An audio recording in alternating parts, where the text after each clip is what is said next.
মাঠে চাষবাস একটু করা যাবে নি, গোটা মাঠ আরে সেটা আবার কি? এটা তো মনে হয় সেই কিদ্দির গুটা রে।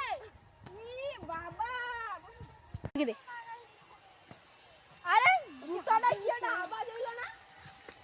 ও শালা, তুমি জমিদারের বেটা দিয়ে হাত দে বুঝছো, দিয়ে আমার মাঠটা ধ্বংস করো না।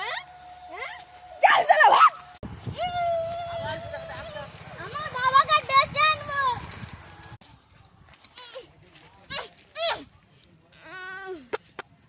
কার এত বুকের বাটারে আমার ছেলের গায়ে হাত তোলা চল দেখিনি। হরে কচি কে তোকে মারছে চ তো দেখিনি। ও হালাপুর হালাটা মারছি। হরে হরে মদন তুই আমার টকাটাকে হরে মারছি। এই যে তোর বেটারা এই যে গু এখানে গু সেখানে গু সেখানে গু, এই হাগাটা কি উচিত হয়েছে? আজকালকার দিনে তোনকে হাগা ঘর নেই, এটা কি? আমি তো ভাবিয়া পাইনি। আরে বাথরুম ঘরে জল ধরবো না, এখানে এসে আগে আমি আর কি করতে পারি তুই ক দেখ। না কথাটা বা তুই ঠিক কইছু, বাচ্চা মানুষ আর কি করবু কত। আচ্ছা যা যা, এবারের মতন সাবধান করে দিবি, যা যা।